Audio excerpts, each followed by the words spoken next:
اللهم صل على محمد وعلى آل محمد كما صليت على إبراهيم وعلى آل إبراهيم إنك حميد مجيد. اللهم بارك على محمد وعلى آل محمد كما باركت على إبراهيم وعلى آل إبراهيم إنك حميد مجيد. أعوذ بالله من الشيطان الرجيم. بسم الله الرحمن الرحيم.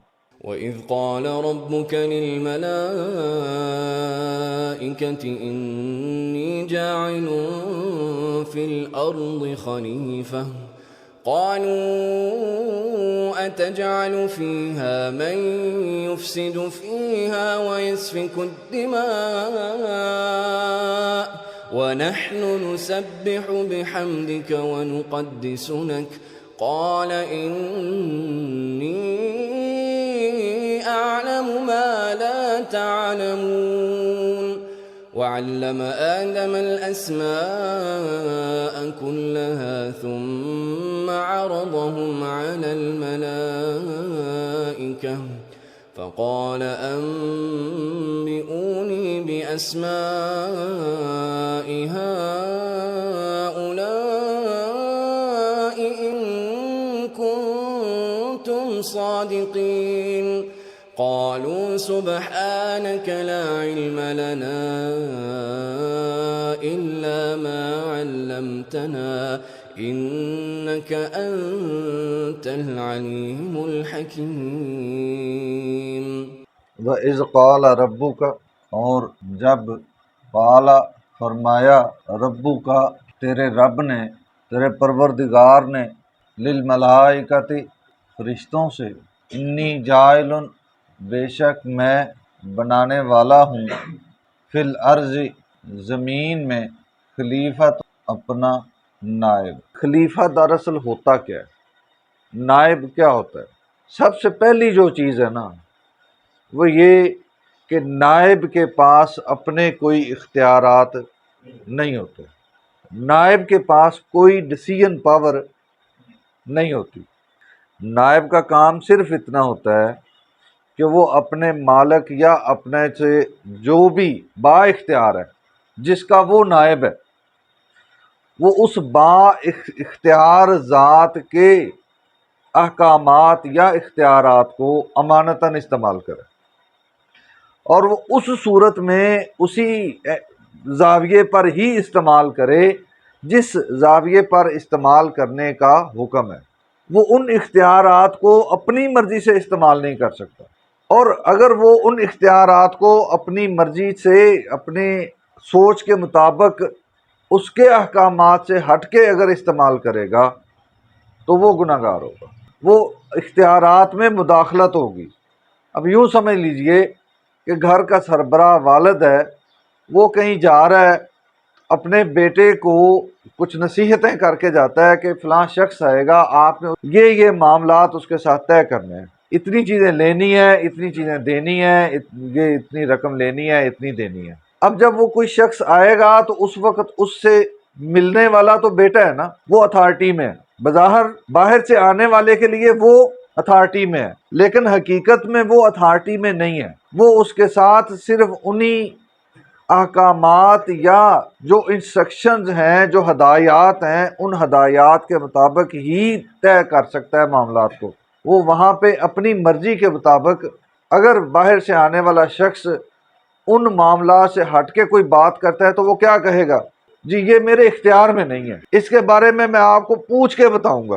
رسول اللہ صلی اللہ علیہ وسلم کی زندگی میں سب سے بڑی مثال ہمارے سامنے موجود ہے کہ اماں جی خولہ رضی اللہ تعالیٰ پریشان حال میں آپ صلی اللہ علیہ وسلم کی بارگاہ میں حاضر ہوئیں، عرض کی یا رسول اللہ گزارا نہیں ہے، معاملات خراب ہو گئے ہیں، خاوند نے ماں کہہ دی ہے، لیکن وہ بھی بوڑھا ہے، عمر کے حالات یہ ہیں کہ اب ہم ایک دوسرے سے الگ ہو نہیں سکتے، تو کوئی راستہ دیجئے۔ تو کیا رسول اللہ صلی اللہ علیہ وسلم نے کوئی راستہ دکھایا؟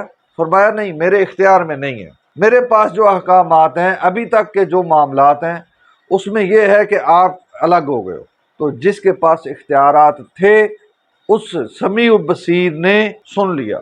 قد سمع اللہ قول التی تجادلک فی زوجہا وتشتکی الی اللہ، اللہ نے اس وقت ہی بات سن لی تھی جب وہ ابھی اللہ سے بات کر ہی نہیں رہی تھی، لوگ کہتے ہیں نا اللہ سے دعا کرتے ہیں اللہ سنتا نہیں ہے، اللہ نے کہا کہ میں نے جب وہ ابھی اللہ سے مخاطب ہی نہیں تھی تب ہی سن لی تھی۔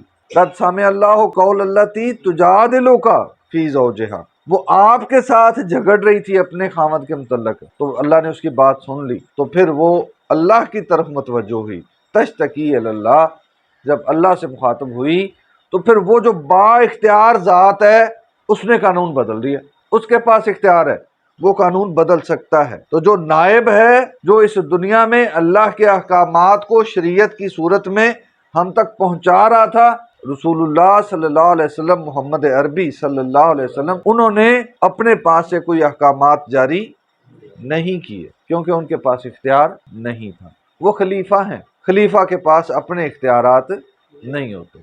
قالو، انہوں نے کہا، عرض کی، کنہوں نے؟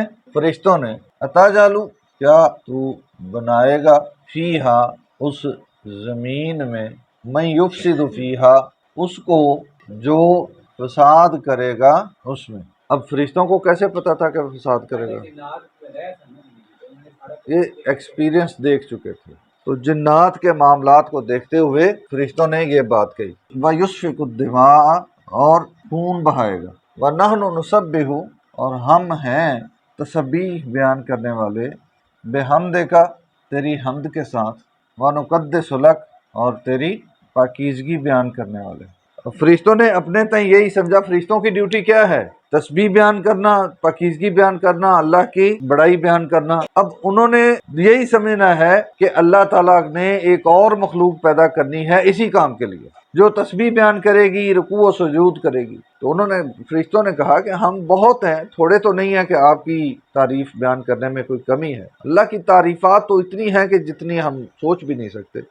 فرشتوں نے اپنے علم کے مطابق یہ کہا کہ ہم بہت ہیں تعداد میں، اور ہم کبھی اس تسبیح سے چوکتے نہیں ہیں، تو کوئی کمی تو نہیں ہے۔ انہوں نے اپنے علم کے مطابق یہ لاجک بیان کی، تو اللہ تعالیٰ نے بتایا کہ نہیں، جو چیز میں پیدا کرنے والا ہوں اس سے جو مجھے مقصود ہے وہ آپ کو نہیں پتہ۔ قال انی اعلم، فرمایا بے شک میں زیادہ جانتا ہوں، ما لا تعلمون، جو تم بالکل نہیں جانتے۔ اب اللہ کو کیا مقصود ہے ہم سے؟ دیکھنا یہ ہے، اللہ کو ہم سے اپنی نیابت مقصود ہے۔ نیابت میں کیا ہے کہ اللہ نے جو احکامات دیے اس کے مطابق زندگی گزارے اور اللہ کے دین کو اس دنیا پر قائم کریں، خود بھی احکامات کے مطابق زندگی گزاریں اور اس دنیا میں باقی لوگوں کو بھی احکامات پر زندگی گزارنے کے لیے اپنا کردار ادا کریں۔ یہ اللہ کا حکم ہے، یہ نیابت ہے۔ دو چیزیں ہیں، خود احکامات پر زندگی گزارنا اور دوسروں کو احکامات پر زندگی گزارنے کے لیے تیار کرنا۔ اللہ کے رسول صلی اللہ علیہ وسلم نے فرمایا نا، فمن رأى منکم منکرا فلیغیرہ بیدہ فإن لم یستطع فبلسانہ فإن لم یستطع فبقلبہ ذلک اضعف الایمان۔ تم میں سے جو بھی کوئی شخص اللہ کی نافرمانی دیکھے تو سب سے پہلے اس کو اپنے ہاتھ سے روکنے کی کوشش کرے، اور اگر اتنی استطاعت نہیں ہے تو پھر زبان سے روکنے کی کوشش کرے، اور اتنی بھی استطاعت نہیں ہے تو پھر خود برا جانے، اس کو اپنے دل سے برا جانے، اور یہ ایمان کا سب سے نچلا لیول ہے۔ اگر ہم اس نیابت کو دیکھیں تو اللہ نے یہی حکم دیا ہے کہ اس دنیا سے برائی کو، اللہ کی نافرمانی کو روکنا ہے، یہ ہمارے اوپر حکم ہے۔ سب سے پہلا تو حکم یہ ہے نا کہ خود رکے رہیں، اس کے بعد لوگوں کو روکنا ہے۔ روکنے کے دو سٹیپ ہیں، ایک یہ کہ آپ اپنی پوری طاقت استعمال کریں، آپ ہاتھ سے روکنے کی کوشش کریں، وسائل استعمال کریں، زبردستی روکنے کی کوشش کریں۔ اگر آپ کے پاس اتنے وسائل نہیں ہیں، یعنی آپ با اختیار نہیں ہیں، اگر آپ کے پاس کوئی عہدہ نہیں ہے، تو پھر آپ ان کو سوسائٹی کو انوالو کر کے، بریفنگ دے کے، اللہ کے احکامات سنا کے ان کو سمجھانے کی کوشش کریں۔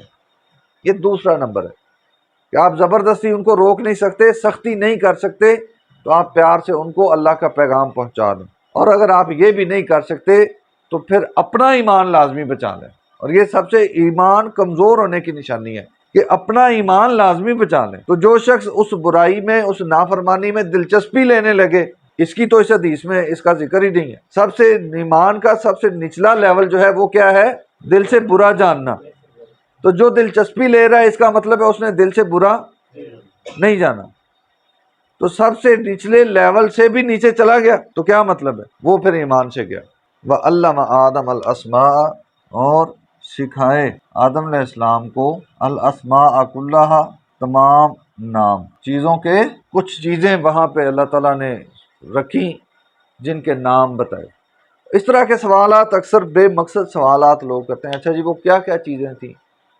وہ جو بھی چیزیں تھیں اس سے ہمارا کوئی کنسرن نہیں ہے، بس یہ ایک ایکٹیویٹی تھی، اللہ تعالیٰ نے فرشتوں کے سامنے انسان کی فوقیت ظاہر کرنی تھی، جس کے لیے یہ ایک پریکٹیکل ہوا۔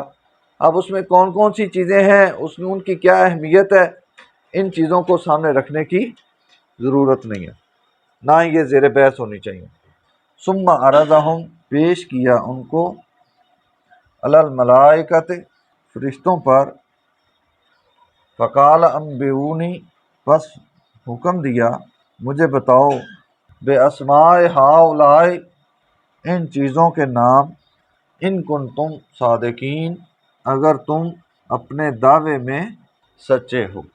قالو، وہ کہنے لگے، فرشتے کہنے لگے، سبحانک، تو پاک ہے، لا علم لنا، ہمارے پاس کوئی علم نہیں، الا، سوائے اس کے، ما اس کے، الا ما علمتنا، سوائے اس کے جو تو نے ہمیں عطا کر دیا، جو تو نے ہمیں سکھایا، اس علم سے بڑھ کر ہمارے پاس کوئی علم نہیں ہے۔ انکا، بے شک تو ہی، انت، بے شک تو ہی، العلیم، خوب علم والا ہے، الحکیم، حکمت والا ہے۔ اے اللہ تیرے پاس ہی علم ہے اس انسان کے متعلق کہ یہ کیا ہے اور کیا ہوگا، ہمیں نہیں ہے، اور تو ہی حکمت جانتا ہے کہ اس کو پیدا کرنے میں حکمت کیا ہے، ہم نہیں جانتے۔ اللہ تعالیٰ سمجھنے اور عمل کرنے کی توفیق عطا فرمائے۔